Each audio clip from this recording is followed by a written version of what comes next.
Alright, here we are with Ravi. He has had his free play first thing in the morning. We're going to go for our walk, first walk of the day. I'm going to roll my shoulder back so my arm is by my back pocket, slightly behind me, straight arm. The leash is going to be loose and just kind of have just enough that there's like this little J. And then I like to like pinch it or hold it. That way it doesn't slip through my hands. A lot of times people will just like slowly get farther and farther back, especially when you get a new leash. This is a newer one. It's kind of just like slippery in your hands. So I just like to cross it over. And then I tie it around my wrist so that way, because I'm holding it with such light pressure, if it pulls out of my hand, he doesn't just take off down the road. He's actually still attached to me. That's how I like to do it. You'll kind of figure out your way of what works for you, but I suggest trying that. Tying it to your wrist and then just holding it with it wrapped around your finger, or some people like to do like a little loop or something like that. But you just want to be able to feel slightest of pressures, and you want this nice little J shape right there. Do you see that? That's all the leash we want, so that Ravi can learn to stand at a heel beside us, leg to collar, not creating pressure on the leash. When he does create pressure, we're going to use those 5 tools. So let's go over those. There's a flick. Flick, stairs are the same. I want to be beside each other, collar to leg. Let's see me giving a couple little flicks there. Flick. I'm going to do some zigzags now because I've done a couple little flicks and he's just not focusing.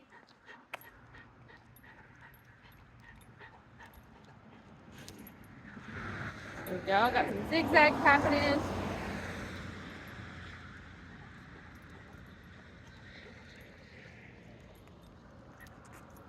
Not listening, so I'm going to do a direction change here. I can't get him to focus in on me. There we go.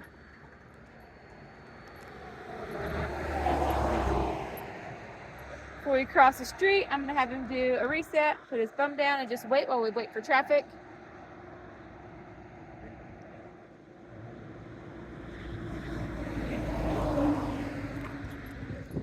Give him flicks as we're going across the road.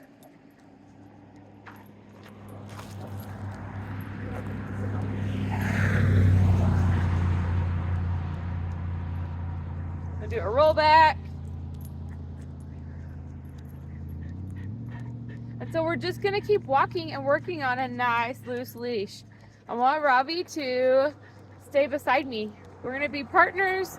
He's not going to pull. I'm the leader. But I love and respect him. So I'm going to give him everything he needs, but I need him to act with love and respect back and understand that I am in charge.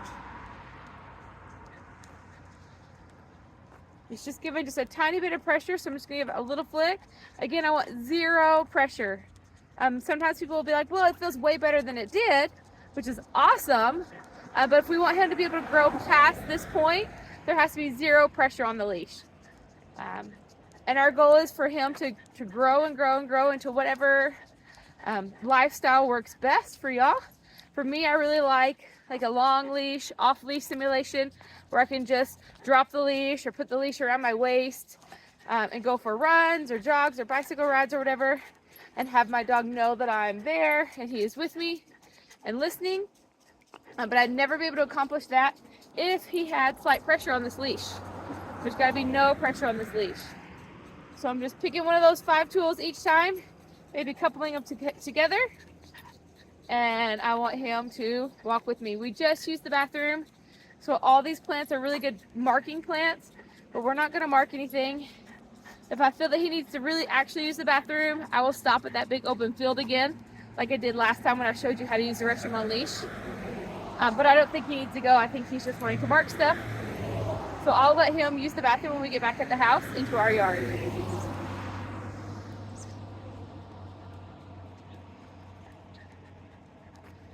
Creating some pressure.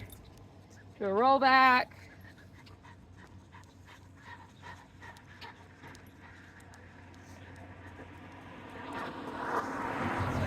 You can see even when I do the roll back, my arm is still positioned at my side, right here beside me. Right behind my back. And practice our reset and the shade here. I lift up the weight of an apple and we just chill.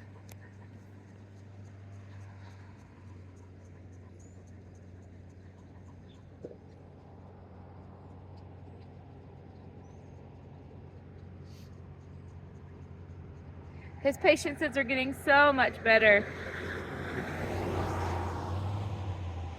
We can still be pretty verbal sometimes, especially when we're just getting out and we're getting the leash on him. He'll sometimes whine and fidget, and I just stand there and wait. We're not going to leave him on the walk.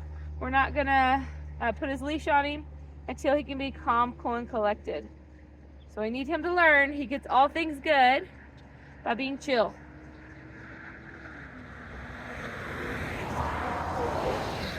Doing pretty awesome. We'll get going on our walk again.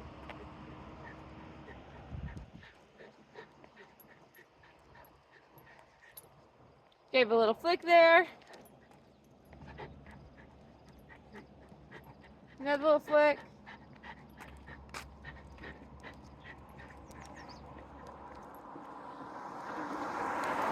Another little flick. I'm gonna do a zigzag. And so he's not creating a lot of pressure. Hopefully you can see that in the camera. It's just ever so slight. But slight pressure turns into harder pressure, and it just kind of keeps forming and forming.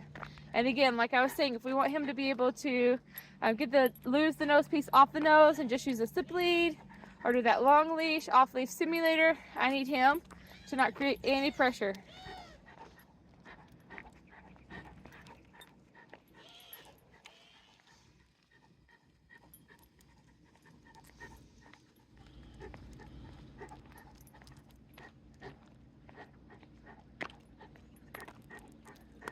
Roll back.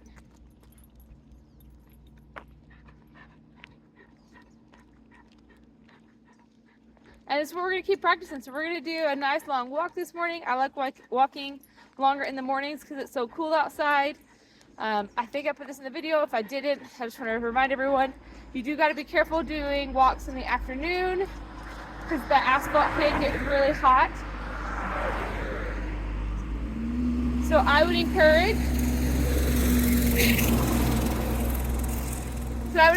you, if you're going on your walk in the afternoon, pick the gravel, pick the grass, even regular concrete versus that black asphalt.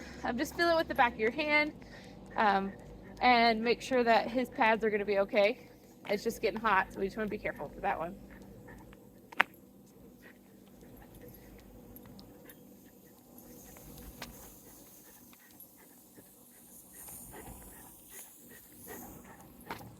Couple little flicks there. Direction change. Direction change. So I'm not wanting to direction change and go back home yet. I'm just wanting to keep going on our walk. But I need to do those direction changes to help Ravi be calm, cool, and collected. So that's why we're doing those. We just want him, again, no pressure. Nice loose leash. Want to keep that little J in our leash and enjoy our walk.